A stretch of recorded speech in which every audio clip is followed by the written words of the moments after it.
Assalamualaikum warahmatullahi wabarakatuh. Wahai sahabat operator santri, pernah nggak sih kita sudah semangat mengecek SKPIP tapi nama yang kita tunggu-tunggu malah nggak muncul di SK yang cair? Tenang, di video kali ini kita akan bahas kenapa itu bisa terjadi dan saya bocorin cara ampuh supaya nama bisa masuk kategori penerima PIP. Simak sampai akhir biar nggak ketinggalan info pentingnya. Jadi yang perlu diketahui adalah madrasah kami atau lembaga kami itu alhamdulillah setiap tahun mesti ada aja siswa yang masuk di SK penerima PIP. Baik yang tahun ini 2025 ataupun tahun-tahun sebelumnya 2024, 2023 dan sebelumnya alhamdulillah selalu nyantol nama-nama siswa kami. Berikut kami kasih triknya. Untuk triknya adalah kita harus melakukan update data semua siswa yang ada dalam aplikasi EMIS. Karena data yang ada dalam aplikasi EMIS ini adalah yang akan menjadi data tunggal yang digunakan oleh Kementerian Sosial untuk menentukan apakah siswa itu layak untuk mendapatkan bantuan semacam PIP, PKH atau lainnya. Yang perlu dilakukan adalah kita perlu melakukan semua update data, semua data yang dimiliki oleh siswa, baik data pribadi, data orang tua, alamat, NIK, dan lainnya. Oke, saya tunjukkan bagaimana caranya update data agar supaya anak tersebut apakah termasuk dalam penerima PIP tahun selanjutnya 2026 atau berikut. Yang pertama adalah kita perlu masuk di ubah data siswa tersebut. Ini saya coba untuk siswa yang nomor 1 ya, yang bagian atas itu. Diklik menu aksi lalu muncul ubah dan lihat detail, kita klik menu ubah.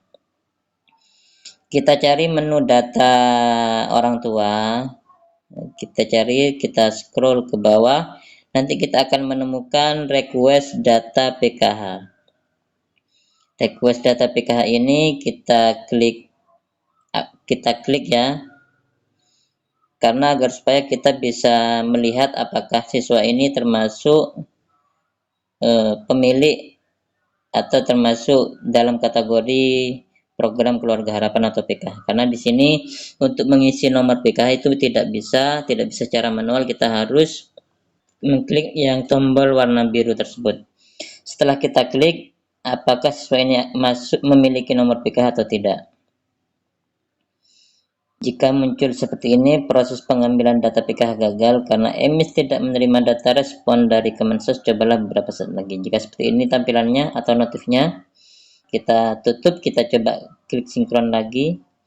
Alhamdulillah data PKH berhasil diambil dari Kemensos. Berarti untuk siswa ini Abdullah ini NIK-nya sudah terdapat di Kemensos, dan ini ada kemungkinan untuk tahun 2025 siswa ini akan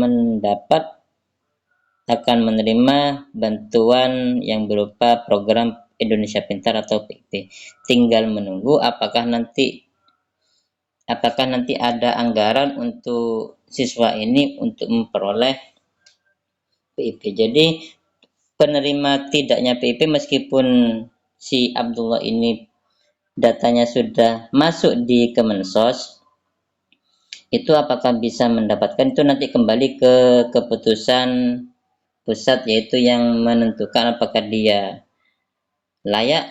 Kalau secara Kemensos dia layak, hanya saja apakah nanti termasuk masuk kuota sebagai penerima PIP tahun selanjutnya. Untuk tahun ini tidak bisa karena SK sudah keluar kan ya. Kita lihat perkembangannya apakah nanti ada SK PIP tahun ini yang tahap 2 atau yang SKPIP yang tahun 2026 dan selanjutnya. Oke, saya coba lagi untuk siswa yang lainnya. Ini tadi jangan lupa setelah muncul PKH-nya, nomor PKH-nya itu sudah muncul, jangan lupa kita simpan. Untuk anak ini berhasil disimpan. Selanjutnya saya akan coba melakukan update data lagi untuk siswa yang lain. Caranya yang sama, kita klik aksi lalu ubah, kita klik menu request data, dan ternyata untuk siswa ini proses pengambilan data PKH gagal karena NIK tidak tersedia di Kemensos. Nah, ketika NIK tidak tersedia di Kemensos ini, maka siswa ini tidak akan pernah mendapatkan bantuan semacam PIP atau Program Indonesia Pintar. Seperti itu ya. Jika ada notis seperti ini, ketika kita selesai melakukan klik request data PKH. Oke, saya punya penjelasan penting terkait hal ini. Kenapa data NIK anak itu tidak tersedia di Kemensos? Yang pertama adalah karena NIK itu tidak valid di Dukcapil. Karena siswa salah ketik, kurang digit, atau tidak sesuai dengan data kependudukan di Dukcapil, otomatis datanya tidak akan terbaca di Kemensos. Yang kedua, jika operator melakukan request data PKH dan muncul seperti ini, harap disampaikan kepada wali murid terkait agar dia mengetahui datanya belum masuk di Kemensos, dan orang tua ini tidak memiliki harapan tinggi agar anaknya mendapatkan PIP. Yang kedua, kenapa alasannya NIK-nya tidak tersedia di Kemensos adalah NIK belum terdaftar di Data Terpadu Kesejahteraan Sosial atau DTKS. Kemensos hanya memproses data penerima PIP dari DTKS. Kalau NIK siswa belum masuk ke DTKS, otomatis tidak akan muncul di sistem PIP. Yang ketiga, data di Dinsos belum sinkron dengan Dukcapil. Meskipun NIK valid, kadang data di Dinas Sosial belum diperbarui atau belum sinkron dengan Dukcapil sehingga Kemensos tidak menerima update-nya. Untuk yang keempat, alasannya kenapa NIK tidak tersedia di Kemensos adalah perubahan data keluarga belum terinput.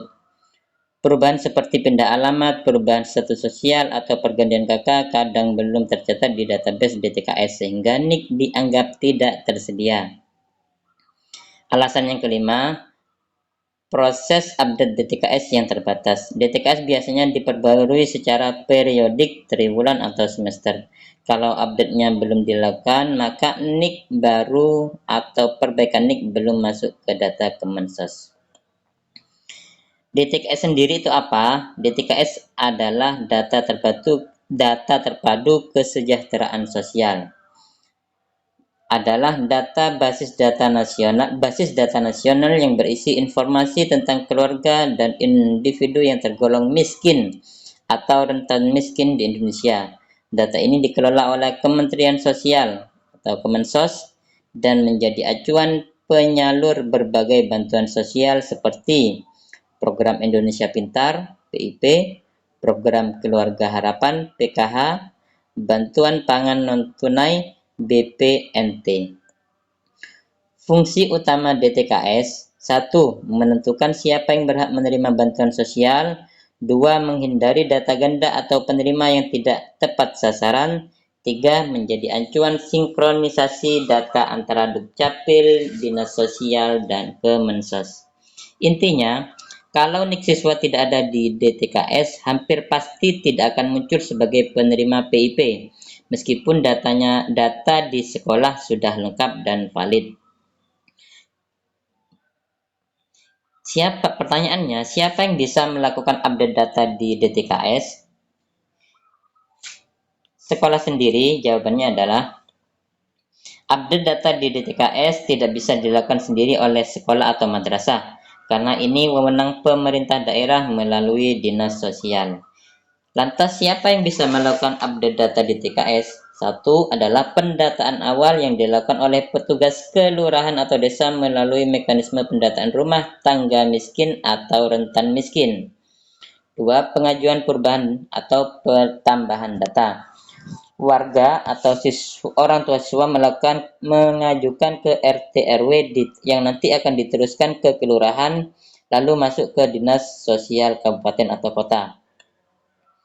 Yang ketiga, verifikasi dan validasi. Petugas Dinsos melakukan pengecekan lapangan dan menvalidasi dokumen KK, KTP, dan bukti kondisi ekonomi. Yang keempat, input ke sistem SIKSNG. Dinsos melakukan data ke IKSNG, yaitu Sistem Informasi Kesejahteraan Sosial Next Generation. Dari sini data akan masuk ke DTKS nasional milik Kemensos. Kesimpulannya, kalau NIK siswa tidak ada di DTKS, solusinya adalah orang tua siswa mengurus update data melalui RT, RW, kelurahan, atau desa, lalu Dinsos. Sekolah hanya bisa membantu memberikan informasi dan mengarahkan prosesnya. Jadi tugas madrasah atau operator adalah melakukan update data yang tadi ini ya, apakah siswanya termasuk data PKH atau tidak, urusan nanti termasuk penerima PIP atau tidak itu nanti kembali kepada orang tuanya, apakah datanya sudah termasuk di Kemensos atau tidak.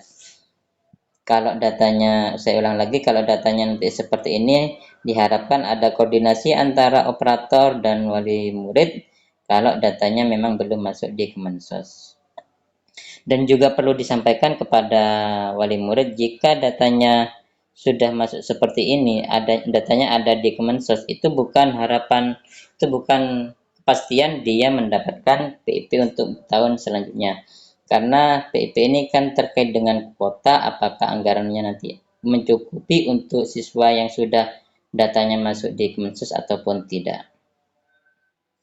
Alhamdulillah, nah sekarang kita sudah paham, kalau nggak muncul di SKPIP, jangan panik dulu, cek datanya di madrasah, pastikan sinkron dengan Dukcapil, dan juga Dinsos dan Kemensos. Dan yang paling penting, pastikan terdata di Dinsos. Ingat, PIP itu nggak perlu diajukan, tapi harus sinkron. Terima kasih sudah menonton.